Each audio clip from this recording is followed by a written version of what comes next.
Donc toi du coup Serge, t'es consultant en hydrogène, donc chez Enerca, dans la région de Grenoble. D'ailleurs, comment t'es arrivé à ce poste-là de consultant en hydrogène? Alors, j'ai complété la formation de l'ECE avec un Master 2 à Dauphine. C'est le Master 2 Énergie, Finance, Carbone, où l'intérêt pour moi c'était de faire une formation complémentaire à l'ECE, enfin toujours rester sur la partie énergie, environnement. Ouais. T'avais fait aussi énergie, environnement et ça? Ouais, exactement, et puis j'ai complété, mais tu vois, on a le parcours un peu similaire. Moi personnellement, je sais toujours pas exactement qu'est-ce que c'est exactement que l'hydrogène. Tu vois, qu'est-ce que c'est qu'on parle d'hydrogène, d'énergie, qu'est-ce que c'est et aujourd'hui comment est-ce qu'on en produit en France? C'est une molécule qu'on trouve présente dans plein de composés différents, que ça soit dans l'eau, par exemple, H2O, dans les alcools, par exemple, dans les acides, CH3, COOH. L'hydrogène, on l'utilise depuis longtemps, mais surtout dans le secteur pétrolier, enfin dans la pétrochimie, pour notamment raffiner les hydrocarbures. Où le problème, c'est que, en fait, actuellement dans l'industrie, on utilise de l'hydrogène, mais c'est de l'hydrogène dit gris, parce qu'en fait, il est produit par un procédé qui rejette du CO2.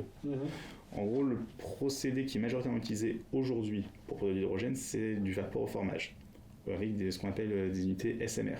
Du vaporeformage. Ouais.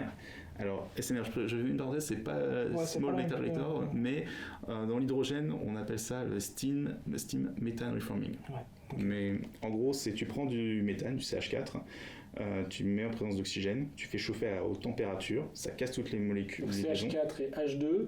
CH4 et O2. O2, pardon. Tu fais chauffer, tout se casse, tout se recompose, et ça se recompose en hydrogène, ça c'est ce qu'on voulait, et en CO2, qui est rejeté à l'extérieur. Et généralement, dans ce cas-là, si on produit 1 kg d'hydrogène par ce procédé, on produit 10 kg de CO2. Ok, donc c'est très peu, c'est pas décarboné du tout comme solution. Non, pas du tout. On peut pas dire que c'est zéro émission. Enfin, zéro émission à l'usage, si je puis dire, par un véhicule hydrogène pile à combustible, je reviendrai plus tard là-dessus, c'est zéro émission.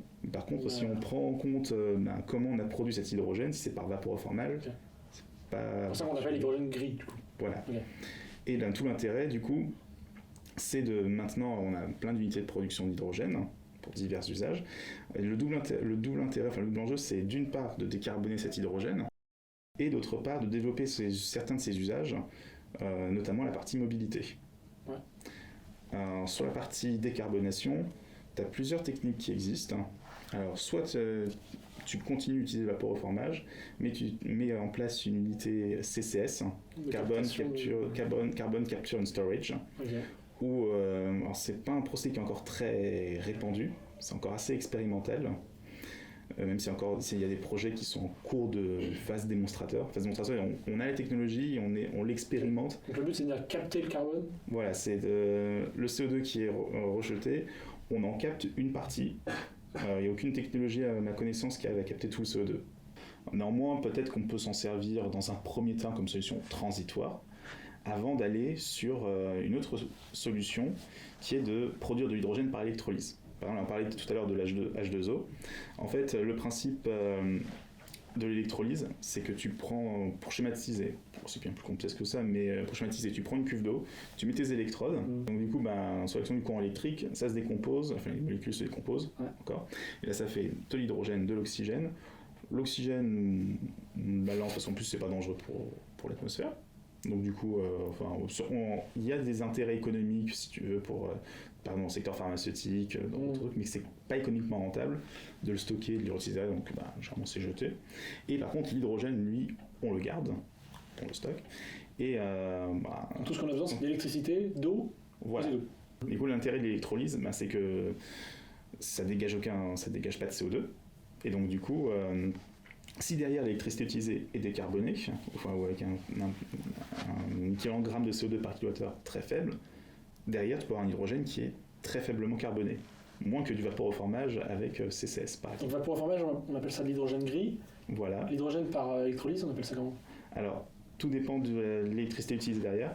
Je compléterai juste pour dire le vaporeformage, c'est l'hydrogène gris. Le vaporeformage avec capture avec du CCS, donc capture du carbone, si le taux de carbone capturé est suffisamment élevé, je crois que c'est à peu près 50% du carbone capté, on dit que c'est de l'hydrogène bleu. Ok, donc là ça commence à être de l'hydrogène décarboné un peu. Voilà. On a réduit l'empreinte carbone. C'est pas parfait, mais c'est moins pire que si on l'avait pas mis. Et l'hydrogène vert, c'est l'hydrogène produit à partir de sources d'énergie renouvelables. Ok, donc ça va être solaire, éolien... Voilà, soit de l'électricité renouvelable, soit des procédés de biomasse ou de la thermolyse. Je reviendrai dessus. Mais pour faire aussi le parallèle avec le nucléaire, alors on utilise très peu les couleurs pour l'hydrogène. Ouais. Maintenant, on définit plus l'hydrogène comme étant soit carboné, bas carbone ou renouvelable. Parce que j'avais sur le nucléaire, parce qu'il y a certains qui parlent d'hydrogène jaune. Ouais, c'est l'hydrogène produit avec de l'électricité issue du nucléaire. Parce qu'en fait, je posais la question où tu l'aurais mis dans les 3 catégories. Donc au final, c'est une autre catégorie en plus, en fait. Alors, si on parle de couleur, on dira que c'est de l'hydrogène jaune. Oui. Si on parle de carbone, bas carboné, etc. Ça sera du bas carboné. Voilà. D'accord. Alors, logique.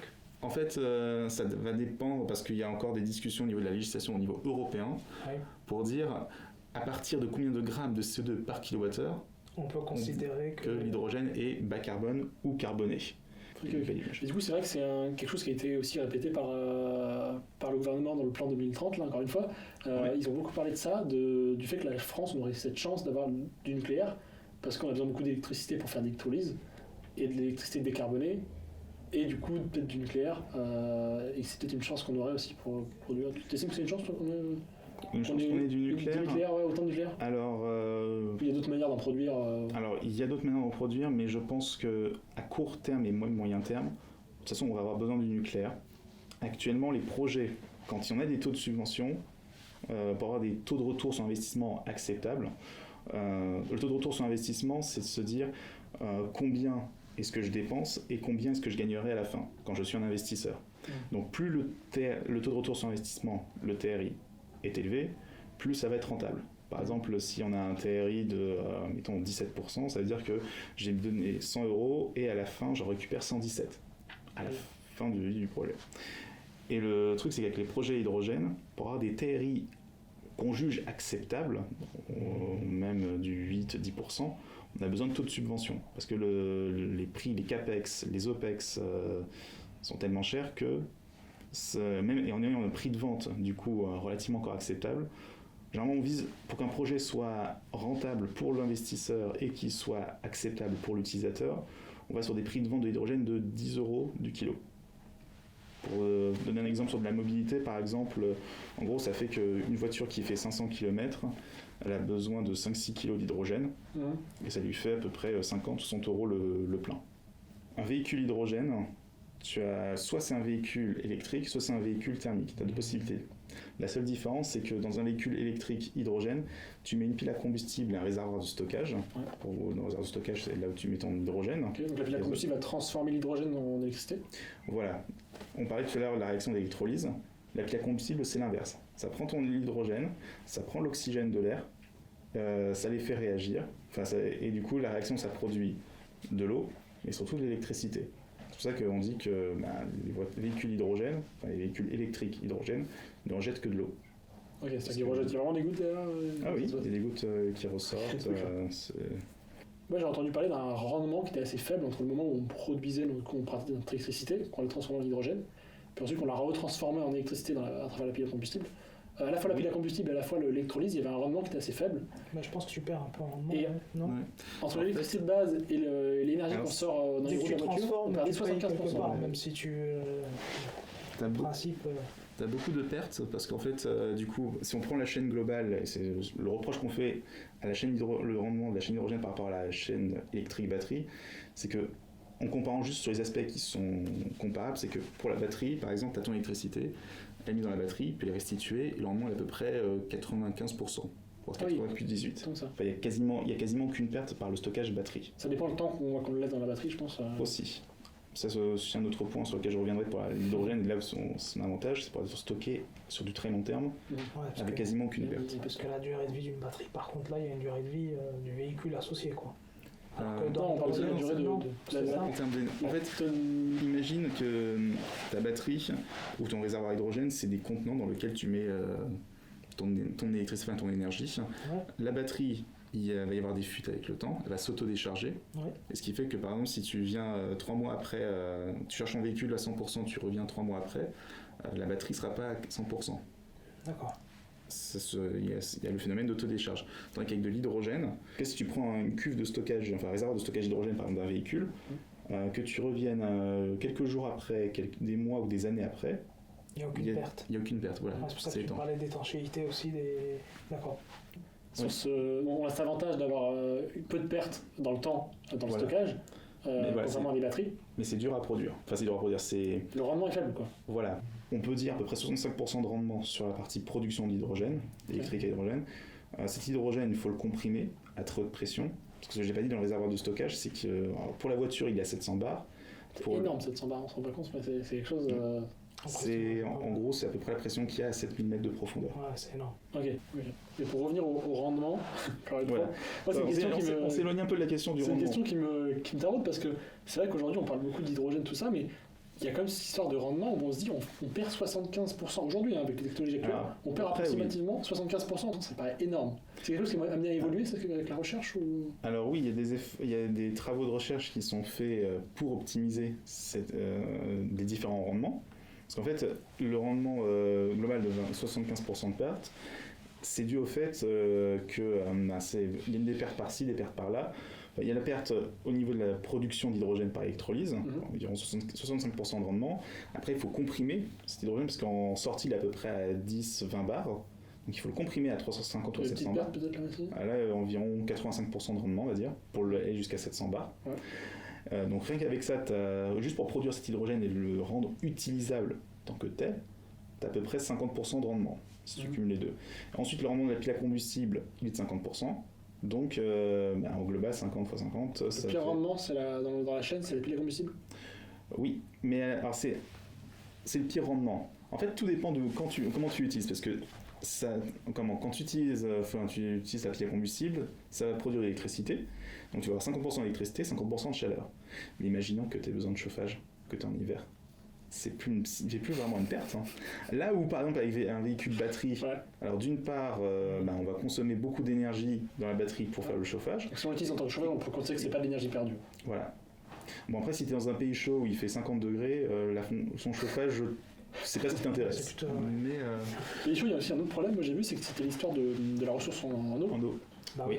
Où en fait, faire l'électrolyse dans les pays chauds, c'est compliqué parce que on n'a pas envie d'utiliser de l'eau douce pour faire de l'électrolyse.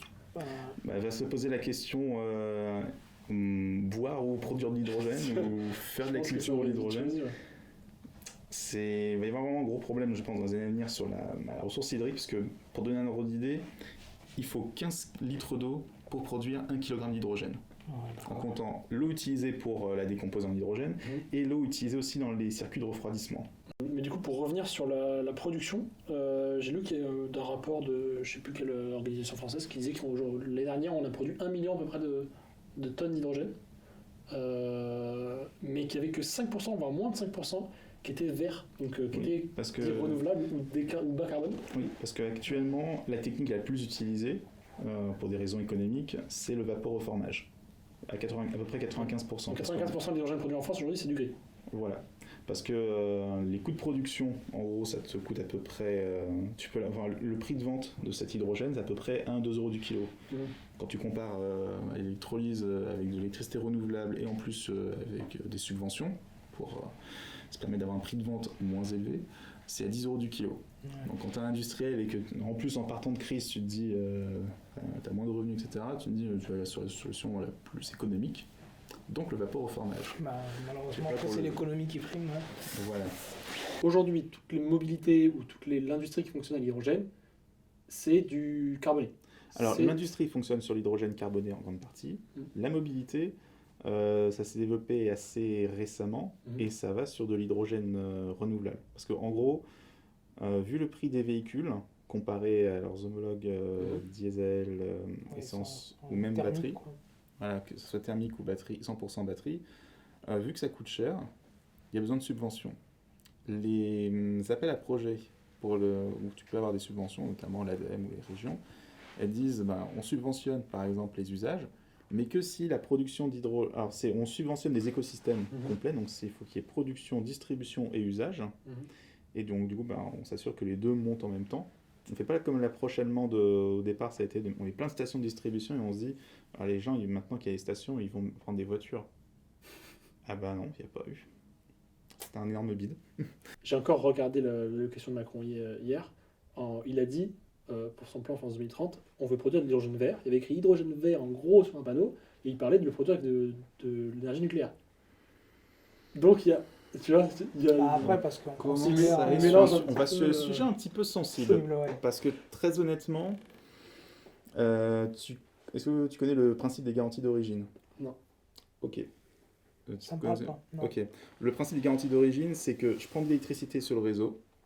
Mettons, je vais prendre 60 MWh et j'achète un papier. J'ai une garantie d'origine qui dit que 60 MWh, je les ai pris à partir de sources renouvelables. En gros, tu imagines que ton réseau électrique, Mhm, c'est une baignoire mhm, dans lequel chaque producteur va verser son électricité. Donc quand c'est sur le réseau, bah, on sait pas, et que physiquement on ne sait pas d'où ça vient, mhm. mais on sait que, mettons, il y a eu 5 kWh d'éolien produit là, plus 30 kWh nucléaire produit là, plus 10 kWh. Ok, ok. Et l'idée c'est de dire, bon ok, par exemple là on a mis 60 kWh sur le réseau. Mhm.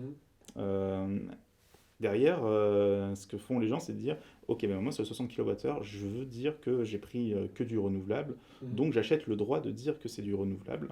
Donc par exemple, s'il y avait 10 kWh d'éolien qui avait été mis, Ouais. moi je dis, j'achète, je suis un producteur d'hydrogène, Mhm. j'achète cette garantie d'origine, donc le fait que ces 10 kWh, Mhm. je les ai utilisés. Enfin, j'ai utilisé 10 kWh, j'ai acheté la garantie d'origine de cette personne-là, enfin de ce producteur d'électricité renouvelable. Ben, il n'y a que moi qui ai le droit de dire Que que vraiment c'est de- mon Mais du coup, ce électricité qui est producteur renouvelable. d'énergie renouvelable, il peut être aussi malhonnête et le vendre à plusieurs personnes. C'est très contrôlé ça. Alors justement, tu avais eu, il y a quelques années, enfin, il y a plusieurs années, un scandale du marché des garanties d'origine. Enfin, il y avait des arnaques qui avaient été Il peut faites. produire 5 kWh et en vendre 25. Voilà. Quoi. C'est pour ça qu'en fait, le producteur d'électricité, soit il vend sa garantie, ça il se fait une source de revenus en plus, parce que non seulement il vend son électricité, mais il vend aussi cette garantie d'origine, ce bout de papier, on va Mhm. dire numérique, enfin bout de papier, mais c'est une Tu image. multiplies par 5 le prix de Ouais, l'électricité. ceci dit, non quand même pas. Non, par contre. Mais ça lui fait une petite plus-value qui est non négligeable et qui est bien, confortable quand même pour un producteur. Et du coup, soit il le vend directement à l'État, enfin en gros à RTE, pour dire, ou à Enedis, enfin, opérateur de réseau, pour dire, en gros, ben, j'ai vendu, mettons 5 kWh d'électricité à X euros du mégawattheure, et j'ai 5 garanties d'origine, parce que une garantie d'origine, c'est une garantie d'origine par kilowattheure injecté. Mhm. Et en plus, j'ai ces 5 garanties d'origine, je les vends en même temps que, c'est la loi, je le vends en même temps que je vends mon électricité. Mhm. Première possibilité. Deuxième possibilité, je passe direct, en tant que producteur d'électricité, je peux passer directement avec un producteur d'hydrogène, enfin avec un utilisateur, consommateur, et je lui vends mes garanties d'origine directement. Par exemple, mettons que tu sois un Engie qui va produire de l'hydrogène et que tu as besoin de 60 MWh photovoltaïques, il dit, bah, je te les vends. Et du coup, ça fait que derrière, je ne peux pas le vendre à quelqu'un d'autre, parce que je le vends directement à la personne en question. Et RTE et D10, c'est restez en dehors de ça, c'est plus votre business. Moi, je veux le vendre, enfin, je vends le. Ouais, le marque Je te vends ton pas. électricité RTE et Enedis. Par contre, parce que c'est eux qui achètent l'électricité, et par contre, la garantie d'origine, je le vends directement à lui. Et ça permet pour le producteur d'hydrogène de se dire, non seulement dire physiquement d'où vient l'électricité, donc ça peut être pas mal si tu veux faire du très local, mais aussi l'avantage, c'est du coup de dire mon électricité, par exemple, elle vient de l'installation éolienne qui est à 100 mètres plus loin. Ouais, une installation solaire ou autre. Parce qu'en gros, quand tu t'achètes des garanties d'origine sur le réseau, quand tu prends de l'électricité via Enedis ou RTE, tu peux acheter de l'électricité renouvelable et tu sais pas d'où elle vient. Ou alors c'est la roulette. Enfin, c'est dans le sens où je prends 1 kg, j'ai acheté 1 kWh donc j'achète une garantie d'origine, enfin je prends 1 kWh d'électricité renouvelable sur le réseau. Ça va être la roulette. Je sais que c'est de l'électricité renouvelable, mais je ne sais pas si sur cette garantie d'origine, elle a été produite en Picardie, ou en Île-de-France, ou en Occitanie, ou même Ok. ailleurs. Ok. Enfin, c'est l'électricité renouvelable. C'est l'électricité Voilà. du réseau, ça peut être qui vient d'une centrale d'à côté, mais Voilà. il y a eu l'équivalent qui a été produit en renouvelable, qui a été Voilà. injecté dans le réseau quelque part. L'équivalent a été produit quelque part, pas forcément au même instant, parce que par exemple, si je dis que j'utilise des garanties d'origine pour produire, je suis producteur d'hydrogène. Je dis, je vais produire de l'hydrogène entre minuit et 6 heures du matin. Mhm. Derrière, physiquement, je peux pas dire que c'est du photovoltaïque. À mon sens, l'hydrogène sera amené à se développer, parce que d'une part, ça permet de valoriser les énergies renouvelables. Euh, les électrolyseurs, par exemple, peuvent absorber des pics de production d'énergie renouvelable. On se dit la question, on fait quoi quand il y a un surplus de production d'ENR et qu'il n'y a pas assez de consommation énergétique?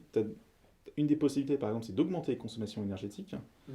Tu dis à quelqu'un, je sais pas, allume tes machines, même si tu produis rien derrière. Enfin, il y a des marchés de capacité. Enfin, ce qu'on appelle marché de capacité, c'est de se dire, par exemple, typiquement, je suis vendeur d'électricité, un RTE, un Enedis, et en face de moi, j'ai un consommateur d'énergie. Je lui dis, OK, en temps normal, dans l'année, je te vends de l'électricité moins chère, tu as préférentiel. Par contre, quand je te demande de plus consommer d'énergie, au contraire de consommer beaucoup d'énergie, parce que j'ai trop de production, tu le fais. D'accord. Ça existe aujourd'hui? Oui. Il y a des industries qui peuvent Les consommer pour rien?